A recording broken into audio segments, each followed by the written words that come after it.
It's the Opperman Report. Join digital forensic investigator and PI Ed Opperman for an in-depth discussion of conspiracy theories, strategy of New World Order resistance, high-profile court cases in the news, and interviews with expert guests and authors on these topics and more. It's the Opperman Report. And now, here is investigator Ed Opperman.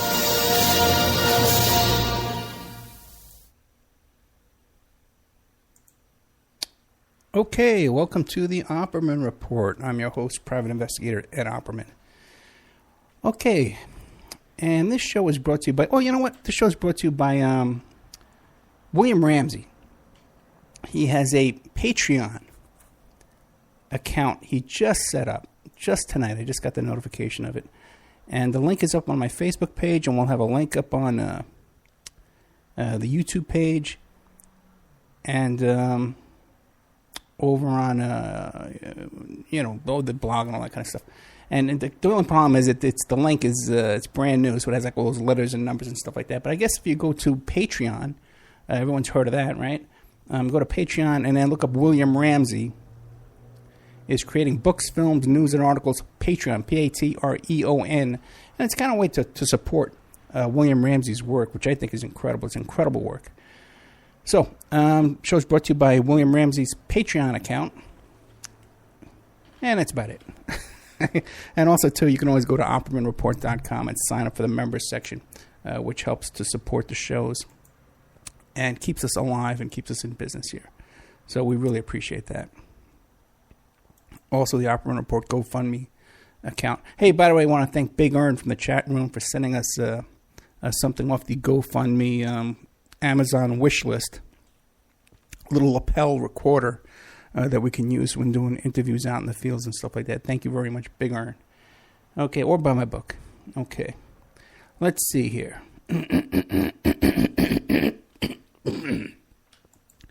What a week. Spent about 14 hours at the dentist this week. That's why my voice sounded so bad at the beginning of that interview there with those with the people about Timothy McVeigh. Now, after that interview, we followed up with a little bit of research on our own, okay? And we discussed with a source, PatCon, and that is the government group that was set up to entice right-wingers to engage in violence by infiltrating groups with government informants and operatives. There was a guy named John Matthews, and we're going to try and get a hold of him and get him on the show. And he's someone who knew the operations and the operatives. Matthews was with Strassmeyer and McVeigh in Texas for training in the early 90s. Eric Holder knew of these operations. And, he set up Fast and Furious. These were official operations, which Holder denied publicly, making him a liar. And let's see. Get this. One of these operations with these neo-Nazi groups, these Aryan groups, almost led to the destruction of the cooling system at a nuclear power plant in Alabama. The Aryan Republican Army was set up by the U.S. government. Its creation was an operation. Merrick Garland, the Supreme Court nominee, is a government man all the way.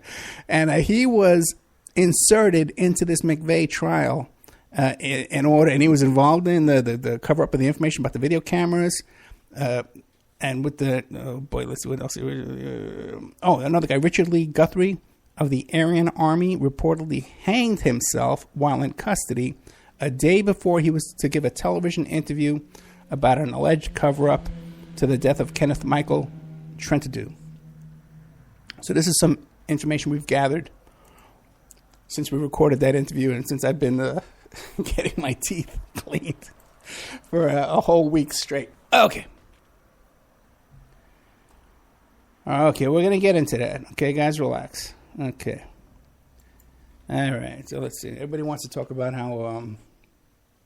let's start off with that, okay? There's a note in the chat room about how people are getting paid to go protest at Trump rallies. Okay, sure. The theory is that George Soros is paying people to protest Trump, right? And he's paying people to work at Occupy at Black Lives Matters. Okay. Now, everyone who's listening to the show right now has Google, and what you should do is Google Trump, George Soros, okay, and see what comes up. Trump and Soros have known each other for years. They are friends, okay? They are allies. They are partners. Trump and Soros were co-defendants in a lawsuit. They were both being sued at the same time, but in the same, because they were in business together. Soros bailed Trump out of a building deal. 4 years ago, at the last election, Trump attended a Tea Party rally, and he spoke at a Tea Party rally, and he told them, do not give any a hard time to George Soros. He's a good guy. He's a good guy.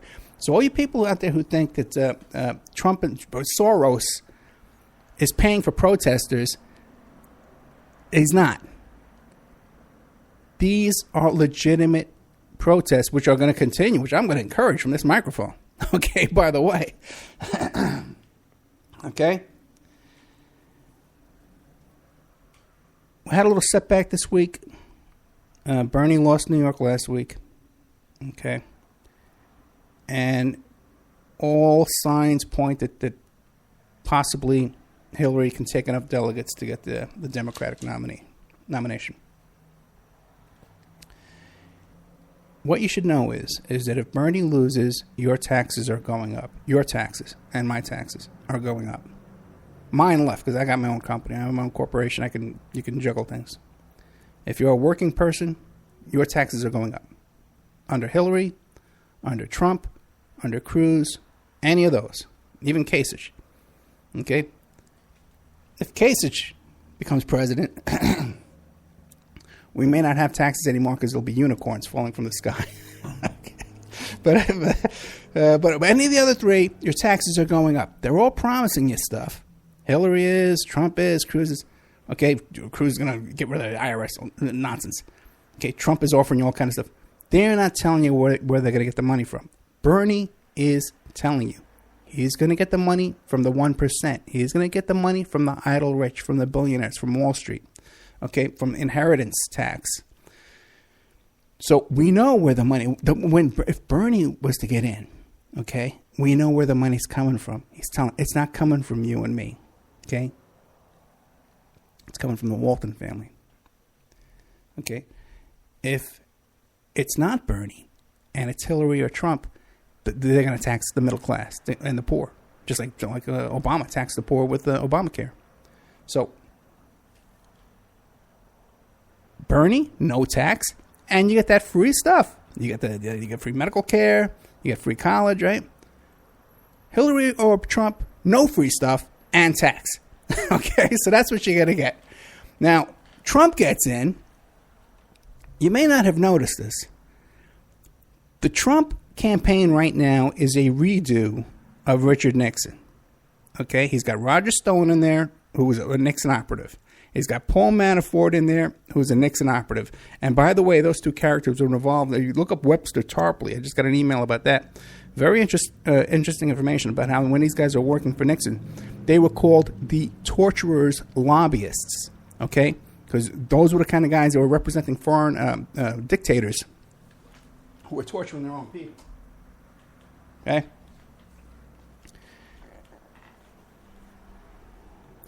Now, let's not forget also, too, that Roger Stone is a bedfellow of Al Sharpton. Roger Stone ran Al Sharpton's campaign when he ran for president himself. Okay? So these are the characters, if Trump gets in, that we're putting in. Even, now, if you notice this last speech that Trump gives about America First, that's straight from Pat Buchanan, who was also Nixon's speechwriter. That's where Pat Buchanan comes from. Okay? So it's very likely that Pat Buchanan wrote that speech or had a hand in writing that speech. So Trump is the new Nixon. Okay? And also, too, you want to take a look at Pat Buchanan, too, if he has a role in the Trump in White House. This guy's a Nazi sympathizer. He's all kind of stuff. But interesting, too, really weird thing with Pat Buchanan. When he ran for president, he picked this woman, Lenora Fulani, who was from the New Alliance Party in New York City. Lenora Fulani is someone I know. Okay, or at least I knew her back in the 70s and 80s when she was with the New Alliance Party.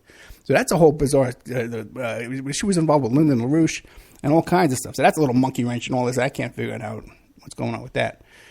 Now, the theory is the people who want Trump, right? Because you don't want to save on your taxes with Bernie. You don't want free medical care. You don't want a college education for your kids. But what you want is... because you like Trump because you think that Trump is going to create jobs. Yeah, he'll do a great job of creating jobs. Maybe you can get a job over at Trump University, okay? You become a telemarketer, and you can con people out of $35K a pop working at Trump University. Maybe you can get a job at Trump Modeling Agency. Did you see that lawsuit at Trump Modeling Agency? Where one of these young models, little girlfriend, I think it was Jamaica, something like that, made $1,800 in 3 years. Trump took 80% of her income. Okay, maybe you get a job like that. Maybe Trump will create a job for your 15-year-old daughter, folding towels at Mar-a-Lago in the women's locker room over there, just like he did for Virginia Roberts. Trump is probably more compromised than anyone in history running for president. On top of that, he's crooked and he's simple-minded, okay? And if you don't believe he's simple-minded, just go look up Tasmania. Okay, try and find Tasmania on the map. I don't know if you heard that story because it's not played very much. They play his rallies ear to ear from start to finish. But this character gives a foreign policy speech where he's reading off a teleprompter, and it says on it Tanzania. And he's calling it Tasmania. Okay. That's the clown you guys are running for president. Now, all you people worried about... oh, brother.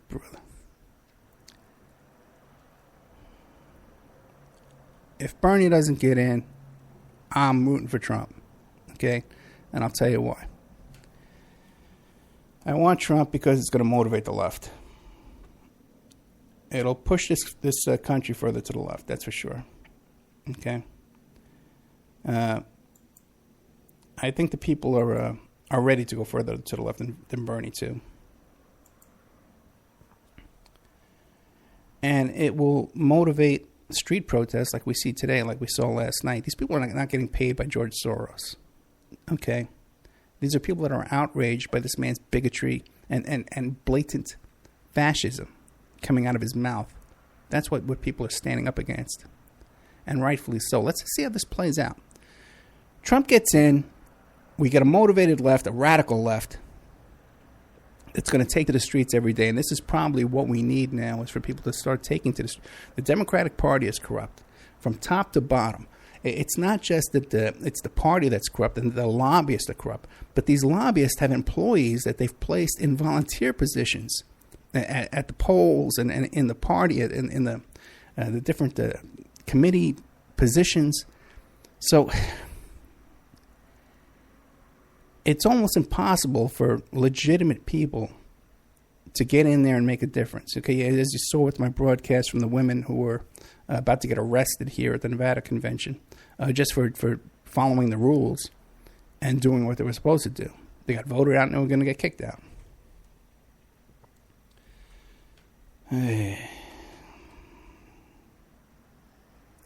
So maybe it's a good thing that they put Trump in, you know, because I think it'll stir things up a bit. And we got all these... I don't think that the establishment hates Trump one tiny little bit, and that's why they give him cover-to-cover coverage. From 3 times, the other day they played 3 of his rallies from start to finish all day long. He's giving you nothing but free airtime. If you notice, Bernie gets no free airtime, nothing. They don't even put him on when he's winning. So that's what I'm thinking. Okay. All right. Okay, one more thing I want to address is I got an email earlier in the week, a nasty message. Someone remarking on my show about, I think it was a show called 666, about how 6 members of the Walton family possess assets equal to 40% of this country's wealth. Okay? And it was a very sarcastic message saying, Ed, you think that all the rich are idle rich, and none of the rich work for their money. And they all, it's not what I said. And what I'm saying is really not up for debate. There is no, it's not my opinion that the Walton family has hundreds of billions of dollars. These 6 members of the Walton family have assets equal to 40% of this country. That 170 million people have assets and savings equal to 6 people. That's not my opinion. Okay, we can't debate this. We can't argue about this because it's what the fact is. It's what Forbes has reported. The Walton family hasn't issued a statement saying, "Oh no, we don't really have $100 billion." No, we don't have that. They haven't said that. Is the debate what is the source of their money? It's pretty well known that they inherited that money. They got that money by the fact of birth. So they didn't work for that money. Okay? Is it debatable that they don't pay their workers a living wage and that we have to subsidize their workers through food stamps? That they don't pay taxes? This is all public information. It's not debatable. It's not argued. It's not my opinion. These are the facts. And why you would identify with them and not yourself, it blows my mind. I think part of the problem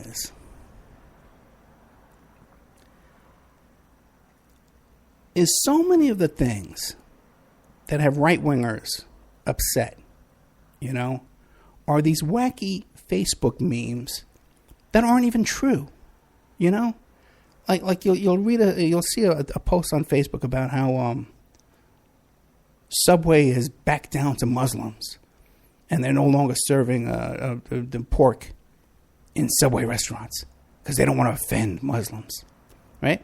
And then you look into it and you find out that some Subway restaurants in the UK, in Muslim restaurants where no one is going to buy pork, stop selling pork in that. You want to demand that they sell pork to Muslims? You're upset about that? There's all kinds of dietary rules. If your store is in a Muslim neighborhood where no one can eat pork, and you have pork in that store, they're not even going to walk in the door. They can't eat off that table because there's been pork on that table. Don't you understand? So why would you force them to sell pork to people that aren't going to buy it? But that's just one issue. Another one was this thing that was coming out a couple of years ago, right? And it was so stupid. It's so ridiculous that there was a UN treaty, right, that was going to come out on July 27th. Remember Dick Morris kept writing these articles about this, that the UN had formed, that the U.S. had signed a UN treaty that was a small arms ban. And this was Obama's way to get around the Second Amendment.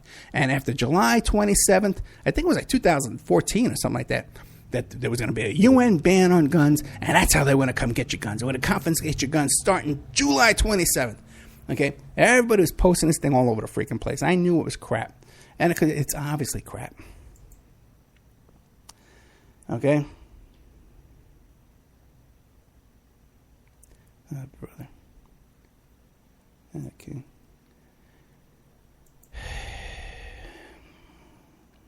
July 27th came and went.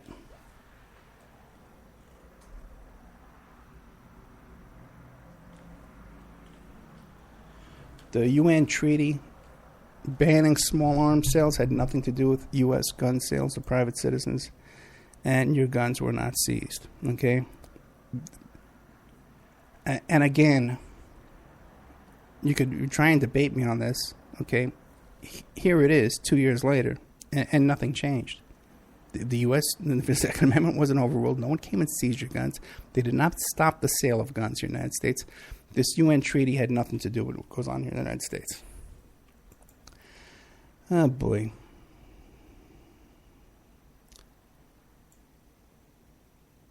Now,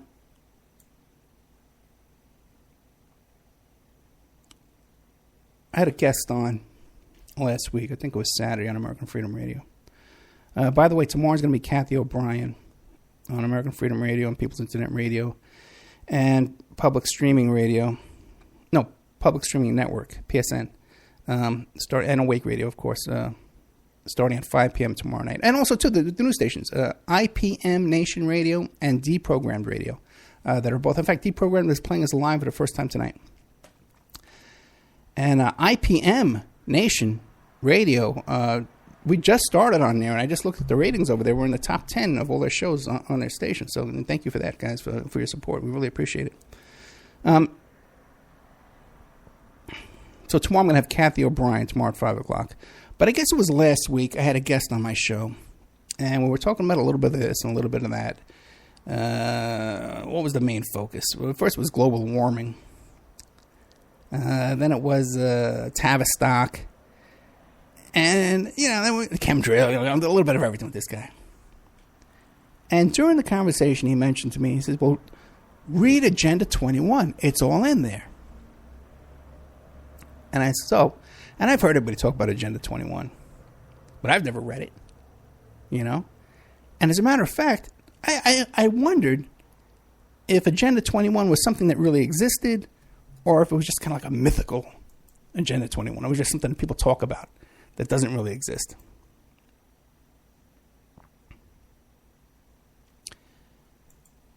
So I looked it up, and I Googled Agenda 21, and you see all these wonderful YouTube videos, which, of course, have all the answers in the world.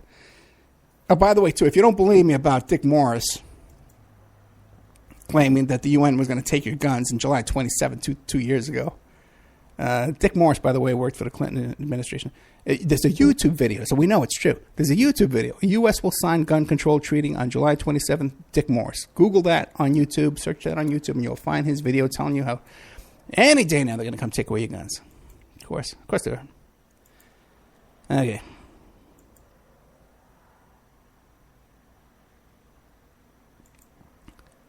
So this guy tells me about Agenda 21, and I think, Agenda 21, and does it really exist? You hear people talk about it. So I Googled it, and it is an actual UN resolution. It's a non-binding resolution, by the way. We signed it, but non-binding means you don't have to. You can ignore it. You don't have to comply with it in any possible way. As a matter of fact, when you do read this thing, you'll find that there's no consequences for not following any of the guidelines or suggestions or anything like that. And even when in Agenda 21 itself, by the way, I read the whole thing, okay? Because that's just what a silly goose I am. I sat this week, going to the dentist and all this crap, I sat down, I read all 300 pages. It's not that big a deal. It's 300 pages, but there's like 4 paragraphs or 5 paragraphs on each page. It's like double spaced. It's really, really light reading. You can get through this. A lot of it's repetitive. They repeat themselves over and over. It's kind of like a legal document. And the wording is kind of flowery wording that you would find like in a resume, to find synergy with a cooperative workforce and a growing company and elaborating the that kind of BS that they have in the beginning of a resume, And by the way, I've done thousands of job interviews. You're not impressing anybody with that kind of crap in your resume, okay? Just get straight to the point. Tell people what you've done for a living and how you want to support the company. Okay. So I said, I'm going to sit down and read Agenda 21. But when you Google Agenda 21, there's all this stuff out there about chemtrails and depopulation, and they want to take people and take people from rural areas, create wildlife preserves, move people into the cities, and these going to be like city prisons. And then they're going to spray us with chemtrails. They're going to take away our water rights, take away your property rights they talk about, right? This is what all the every single one of these videos talks about this nonsense and this crap. Every single one. Okay? I can tell you, after reading Agenda 21, that none of that is in there. Okay? As a matter of fact, many times it's the exact opposite of what they're claiming. And we'll get to that. A little background first. Okay.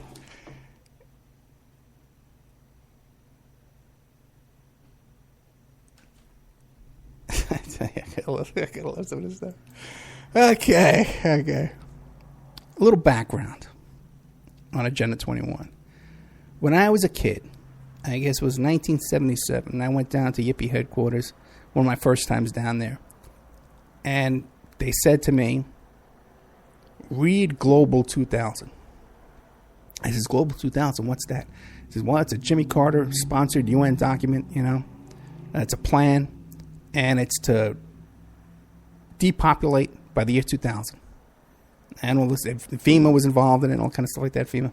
Because Jimmy Carter founded FEMA, you know. And it always stuck in the back of my mind that in the year 2000, some stuff's going to hit the fan because of Global 2000, right? Well, the year 2000 came and went. Nothing happened, guys. Okay. All right. There wasn't the FEMA camps. There wasn't the concentration camps. There wasn't all this stuff. None of that stuff happened, man. None of that stuff happened. So now what's the latest boogeyman is Agenda 21.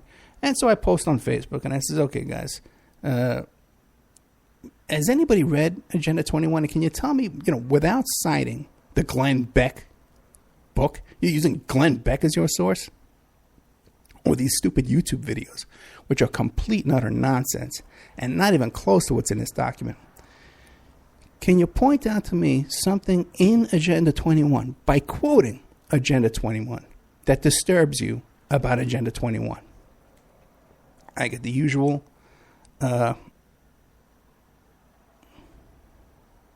Yippies, Y-I-P-P-I-E, Yippie headquarters in New York City at 9 Bleecker Street.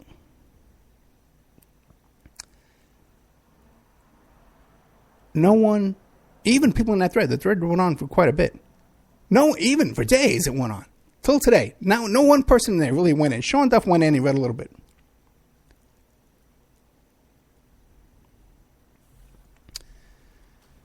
All they could provide was either YouTube videos of an interview with someone who, again, never quoted the UN Declaration itself. Only gave their opinion or their conclusion about what was in the document. And this became a pattern that I noticed. And then people started telling me, Ed, read this book about Agenda 21. Okay. And it baffles me. Someone would actually go out and buy a book about Agenda 21 and not read Agenda 21 itself to find out what's in it.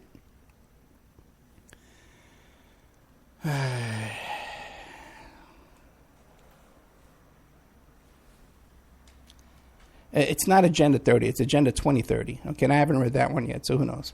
There could be something. That could be the one. Agenda 2030 could be the one that ends the world. Okay, let's take a commercial break here. Okay? And when we get back, I'm going to give you quotes that disprove all of the allegations about Agenda 21. Now, I just want to clarify one thing, because it seems that I cannot make myself clear to people any longer. I no longer make sense. I'm no longer easily understood as a speaker here. Okay. I am not in favor of a one world government. I am not in favor of the New World Order. Okay. I am not even an advocate of the UN and surrender and having a one world communist dictatorship under Bernie Sanders or any of this bizarre stuff that people are jumping to conclusions with. All I'm trying to say to you is I've read the document. You can read it too. And then the debate is solved. I've read it, and here's my conclusion. You can read it and give me your conclusion. Or you cannot read it and go watch a YouTube video with a bunch of crap in it and nonsense in it. So that's what we're going to get to when I get back. Youth International Party, that's right. Okay, my friends, we'll be right back after these messages with more wonderful ramblings. Bye.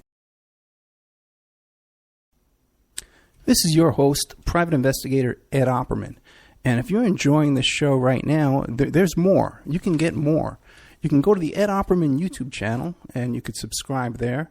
And we have archives of all of our past shows for over the past 3 years, about 200, 300 shows. You can also go to the Opperman Report Spreaker channel, and you could follow us there. Again, a ton of shows, about 300 shows on there. And whenever we do an impromptu show, an emergency type broadcast that we do during the week occasionally, you'll get an email notifying you of breaking news and spontaneous broadcasts that we may do during the week. You can also go to OppermanReport.com and become a member. If you become a member, you help support the free archives on Spreaker and YouTube, and you help support the free shows on Friday evening and on Saturday evening. Each of these shows, Friday evening and Saturday evening, are carried for free on 7 internet stations, okay? So you help support that, but also, too, at OppermanReport.com in the members section, we have exclusive content. Shows that are recorded during the week that are only available to members.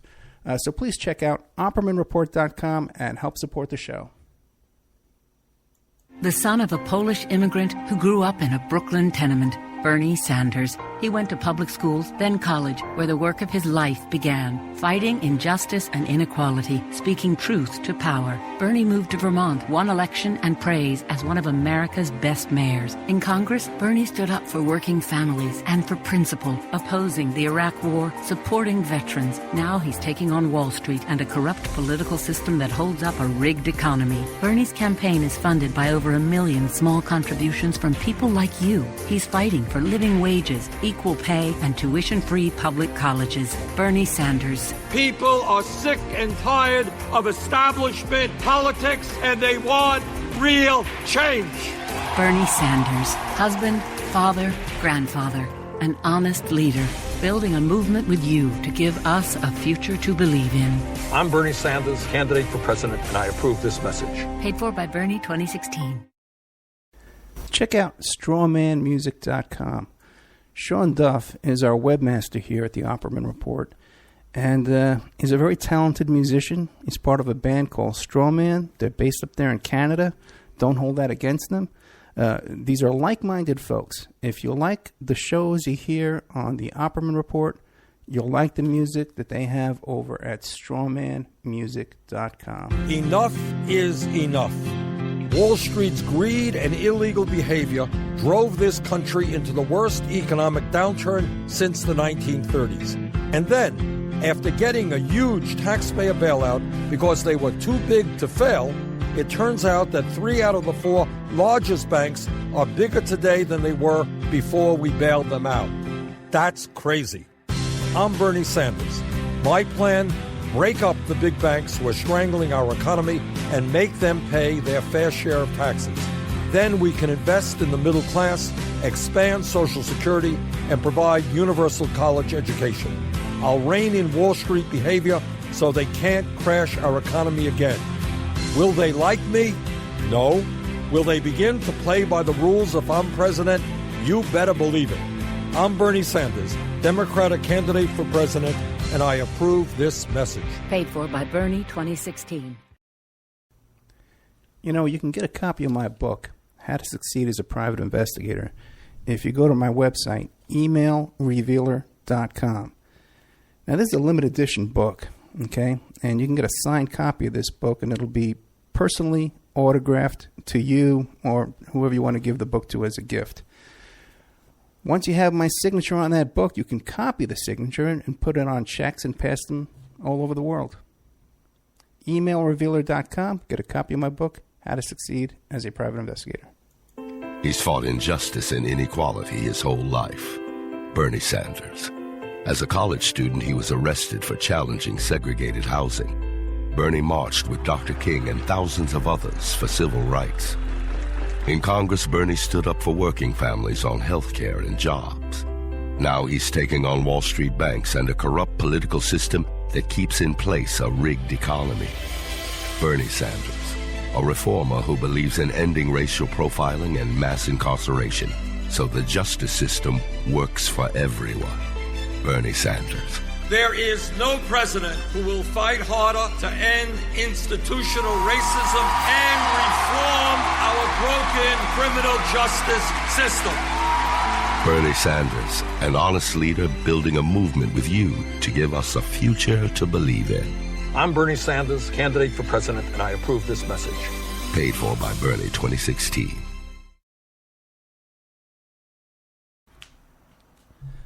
Oh, boy. Welcome back to the Opperman Report. I'm your host, private investigator Ed Opperman, the heretic, daring to question the sacred Agenda 21. I was going to have organ music with the scary music about Agenda 21. Anyway, I see all the chat rooms are really upset. Let me tell you a couple of things here. I am from New York City. You may not be able to tell from my Scottish accent. Okay. The UN, as you may know, is located in New York City. The property for the UN was donated by the Rockefellers. Did you know that most of the people that work in the UN building are American citizens? Even people, I've been in the UN building, okay? My father's friend, his best friend, as a matter of fact, from high school, is a security, well, was anyway, a security guard at the UN. By the way, he's an American citizen, okay? Dated a girl who was born in Staten Island. Her parents were from Egypt and Jordan. Okay, I think I told this story before. Her father was a lawyer and an accountant. Her mother was a doctor and a lawyer. And they had offices in Egypt, and I believe it was Jordan. But they lived on Staten Island on Toad Hill, and I dated their daughter. She later on became a delegate to the UN for a third country, a third Middle Eastern country. Okay, so she was a delegate. A UN delegate, okay, but was a U.S. citizen. I'm sure she had to register as a foreign agent. But so the point I'm trying to make is that this building, this scary building, this scary UN thing, right, that's taken over the world, right, is mostly operated and run by U.S. citizens in the United States, in New York City. Now, you heard me and Jim Watson. Everybody, they hear Mayor Rothstein like to make the sign of the cross. Oh, everything he says is gospel. Mayor Rothstein said to you on this show that all those UN delegates are all compromised. They're all blackmailed. They're all infiltrated. They're all wiretapped. This is obvious. Okay? Look, if you can find the old videos, look up the ambassador from Grenada after Grenada was invaded. Look up the press conference with him. Okay? And you tell me you think the UN is some kind of a scary place. You see these YouTube videos and Facebook memes, right? Oh, look at this. 50,000 UN tanks on a train going through the United States. Look at them on the UN tanks. Oh, my goodness. What are we going to do? The UN's going to invade the United States and take us over and enslave us and make us wear funny hats and work on farms under Agenda 21, right? How many soldiers, how many troops do you think the UN peacekeeping forces have? How many, what did you guess? You think 100,000, 500,000? You know, the U.S. Army is 2,200,000, right? U.S. Armed Forces. For an example, Cuba has a standing army of 145,000 men. Cuba has a very impressive air force for a small country. They have like 250 fighter jets. They're a very impressive air force. Compared to Canada, has like 45 fighter jets. Okay, I'll give you an idea. Do you think we're afraid of Cuba? Do you think the United States is afraid that Cuba is going to come in and invade the United States and take us over? Cuba has 145,000 standing army, but they have a reserve army of another 100,000 men, plus this big air force. Are we afraid of Cuba? Is anybody listening to the show right now afraid of Cuba? They're going to come invade us and take over, and we're going to be subjects of Cuba? If I have something to say about it, we will. But we don't. We're not, unfortunately. Okay? Even Cuba, with the 250,000 guys they can round up, okay, the United States is not afraid of Cuba. How many soldiers do you think the UN has? 89,000. They got 89,000 guys with guns, okay? Plus, they got like 10,000 military police. And by the way, they're scattered all over the world doing all kind of nonsense. Effective peacekeeping. New York City, NYPD, has 35,000 cops, uniformed cops, armed. Any given day, without missing a beat, without inconveniencing NYPD, they could have a planned raid and go to the home of every UN employee, every UN delegate, and arrest their friends, their families, and their employees, everyone involved. Snatch them all up in one day without blinking an eye.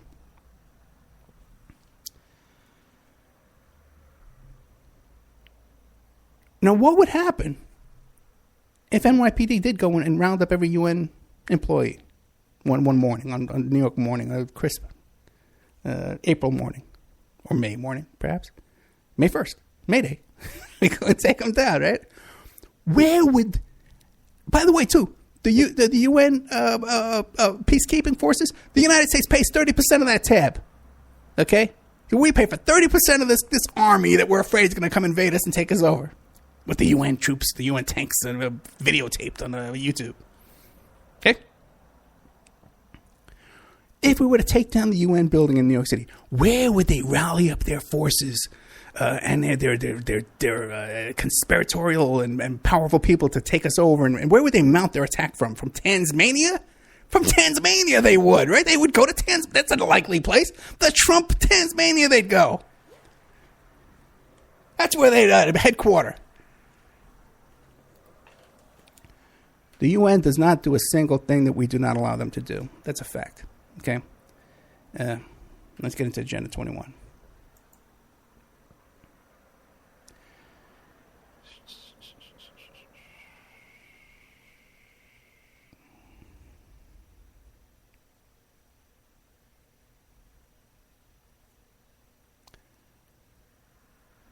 Okay.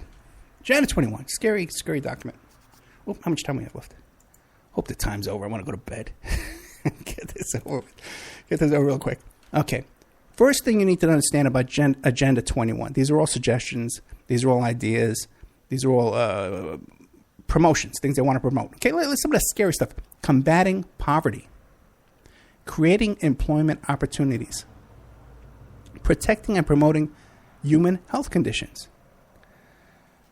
Now, but Ed, that's what they say to you. That's the tricky. That what they just say that to lull you into feeling good.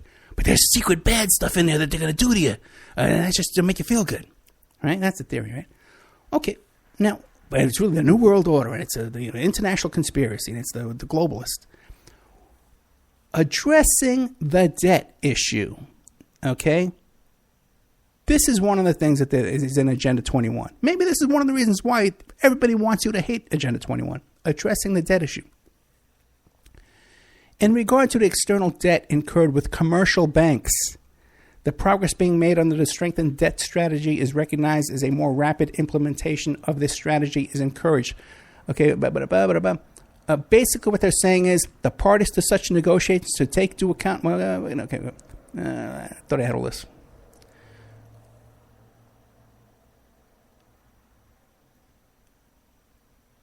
Multilateral institutions actively engage in the strengthened international debt strategy to continue to support debt reduction packages related to commercial bank debt with a view to ensuring the magnitude of such financing is a consonant with the evolving debt strategy. Creditor banks to participate in debt and debt service reduction. Do you understand that? What they're saying is that these small, poor countries should get a break from their debt. Not just their debt, but the debt service, the interest as well. They want their debt reduced and the interest payments reduced and the servicing of that debt reduced. Now, who benefits from that? The small, poor countries or the rich international, the Rothschilds, the the IMF, the central bank, the Federal Reserve, right? They're saying, hey, big banks, lower your interest rate for these poor countries. You understand? Now, who would be upset about Agenda 21? The poor people or the big banks? Who wants you to hate Agenda 21? Okay. Protection of the atmosphere, combating deforestation, managing fragile ecosystems, protection of the oceans,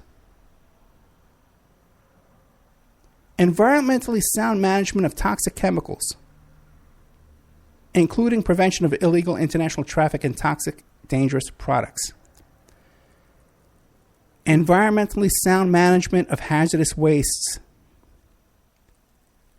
environmentally sound management of solid waste and sewage-related issues. This isn't good stuff. You're against this, honestly.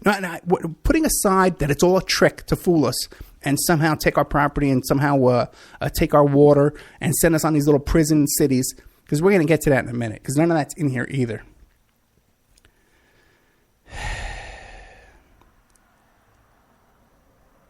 Global action for women towards sustainable and equitable development. Children and youth in sustainable development. Recognizing and strengthening the role of indigenous people in their communities. Strengthening the role of non-governmental organizations. Local authorities. Initiatives in support of Agenda 21. Strengthening the role of workers and their trade unions. You're against that, right? Boy, this gets worse and worse.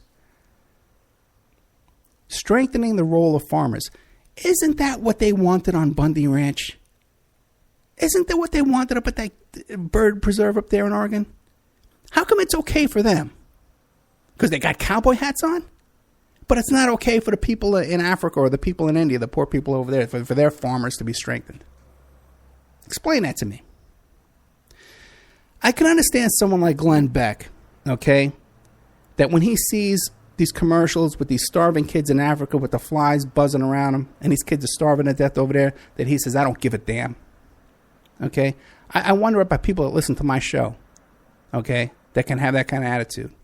And they can say, well, no, we want the International Monetary Fund. We want the central banks to have all that money and not give it to those kids over there. They don't deserve clean water. Now, what are the means of implementation of all of these suggestions? Well, now here's what we're going to have: FEMA camps, we're going to have prison chemtrails, we're going to take all your water, we're going to put people in city prisons, right? That's what you're expecting, right? It's not there, guys. Financial resources and mechanisms. Okay, they want money from the rich countries. Transfer of environmentally sound technology. Okay, they want technology transferred from the rich countries to the poor countries. Promoting education, public awareness, and training. Information for decision making. There's no teeth to this document. There's no consequences for no one obeying this document. There's nothing out there. There's no FEMA camps, okay, in your wildest dreams. There's no penalties for not... And the only thing that they have here for implementing these suggestions are raising funds for more awareness and study and information gathering. Okay? It's basically a puff piece. Nothing to be afraid of, certainly. And nothing that's ever going to be done anyway. Because there's no reason to do it. The banks aren't going to suddenly negotiate their debt down for these poor countries just because this document suggests they should. You understand what reality is? Now, Ed, why would anyone want a one-world government having control over local policies? Agenda 21 is favor of a one-world government with centralized control by the evil UN to impose its will on little people like you and me, Ed, and the Bundy Ranch folks. Right? Well, let's see what it says inside Agenda 21. Focus on the empowerment of local community groups through the principle of delegating authority, accountability, and resources to the most appropriate level to ensure that the program will be geographically and ecologically specific. Empowering women through full participation in decision-making. Respecting the cultural integrity and the rights of indigenous people and their communities. Promoting or establishing grassroots mechanisms to allow for the sharing of experience and knowledge between communities. Empowering community organizations and people to enable to achieve sustainable livelihoods. This is like the Constitution for rights. Okay, outlining people's rights in the world that you're against, that you're afraid of. Who told you to be afraid of it? Glenn Beck first told you to be afraid of it. And then after that, the snowball started rolling and everybody went along with it. Because nobody bothered to read this thing.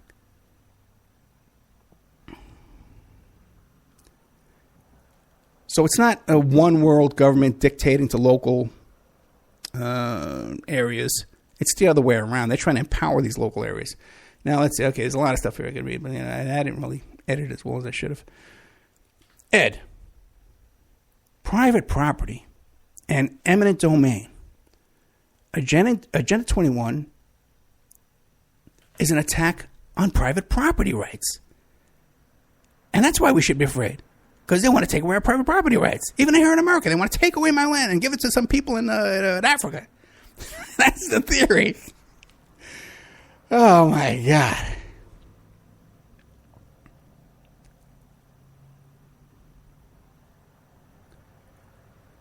The broad objective is to facilitate allocation of land to the uses that provide the greatest sustainable benefits and to promote the transition to a sustainable and integrated management of land resources. In doing so, environmental, social, and economic issues should be taken into consideration. Protected areas, private property rights, the rights of indigenous people in their communities and other local communities, and the economic role of women in agriculture and rural development, among other issues, should be taken into account in more specific terms. Anyway, and we'll get to it. But the fact is, it specifically talks about safeguarding private property rights. So everything you've been told about this takes away private property rights is specifically wrong. It's a plot to make people move to cities and keep us sick with chemtrails and fluoride in prison cities, force people to move from rural areas to cities. Okay. There is a need to develop strategies to mitigate both the adverse impact environment of human activities and the adverse impact of environmental change in human populations. The world's population is expected to exceed 8 billion by the year 2020. 60% of the world's population already live in coastal areas, while 65% of the cities with populations over 2.5 million are located along the world coast. Several of them are already at or below the present sea level. Now, that's one thing that's interesting in here, because they are concerned about so many people living in coastal areas below sea level. It looks like they're expecting flooding. Okay? But the thing is, it specifically is against people leaving rural areas to cities. All countries, especially developing ones, should, as appropriate, formulate and implement programs to reduce the impact of the phenomenon of rural to urban drift by improving rural conditions. It talks over and over about improving rural conditions, better health care, giving them loans, banking in rural areas, all kinds of stuff. So this idea, providing livable incomes in rural areas. There's nothing whatsoever in here about moving people from rural areas to cities. It's the other way around. They want to stop the migration from rural areas to overpopulated cities. So I don't know where people came up with that craziness. They want to take away and control our water. It should be ensured that rural communities in all countries, according to their capacities and available resources and taking advantage of international cooperation as appropriate, will have access to safe water in sufficient quantities and adequate sanitation to meet their health needs and maintain the essential qualities of their local environments. There's nothing in here, guys, about seizing water, about putting fluoride in water, about chemtrails, about any of that nonsense. That's all made up to scare you. Now, we can debate this, okay? or you can sit down and read the document for yourself. Okay, and there you go. And I'm noticing here, glancing in the chat room, that now people are kind of conceding, okay, maybe there's nothing scary in agenda, but there's other documents. There's other UN. Oh, there's other resolutions. There's other ones that are scary. Ooh, the scary ones are different ones. Okay, maybe that's true. Okay, maybe some people just need to be afraid. Okay. Tonight's subject was Agenda 21. There's nothing in it there that goes along with all these hucksters and hoaxers telling you to read Agenda 21 and you're going to find out about chemtrails and depopulation and all that kind of nonsense. It's not in there, guys. Sorry. Okay. Wasn't too happy with their presentation. What are you going to do, right? All right, so tomorrow is Kathy O'Brien. And coming up, we got a lot of interesting stuff coming up. I got this guy who wrote this book about how to steal an election. He was a Republican guy who was convicted of rigging an election. Let's see here. Oh, I got Ward Churchill coming on. Going to interview Ward Churchill about COINTELPRO and about the Red Army faction. He's an expert on both. What else here? Oh, this is funny. Going back to my notes here. A lot of crazy stuff. Looking for my guest coming. Oh, you know what I have coming on? It's really cool. You know that woman who was 100? Her name is McLaurin, and she's 115 years old, and she went to the White House and she met Obama.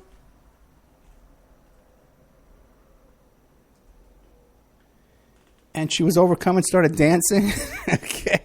I have her coming on the show, believe it or not. I can't, just imagine, 115 years ago, she was, before even cars, I think she was alive. So I can't wait to talk to her, man. Monty Francis wrote the book Icebone, Tracking an Alaskan Serial Killer. Dennis Brooks, Too Pretty to Live, The Catfish Murders of East Tennessee. Ward Churchill we got. Brooks, I don't know who that is. A couple other people, too. Want to thank all the new stations. IPM Nation, Deprogrammed Radio, People's Internet Radio, American Freedom Radio. Been so kind to us here, helping us out with everything we're doing. Don't forget the GoFundMe/Opperman Report. We're trying, all that's left on there is video equipment and filming equipment. I need a camera and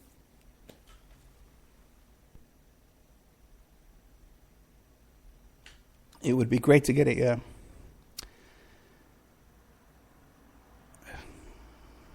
what do you call it? Video camera. A video camera and a digital still camera to get some work done.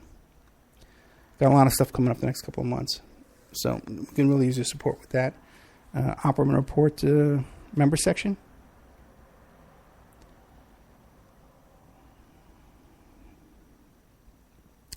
And support the shows. The membership is dwindling. We need to get that back up, okay, guys? Because it's I did the show last week about, and I think a lot of people missed the point I was trying to say. It wasn't just that a payday didn't come through. This was my retirement. I was counting on this money. This is something I worked on many, many years. That I was counting on this money, and now it's gone. So we're readjusting, we're refocusing here. We're going to build up the shows here. Things could have been a lot easier for us if we had that money, because immediately I would have went on many, many, many stations, and we could have had a real platform. But what are you going to do? So we keep struggling, right? Keep moving forward.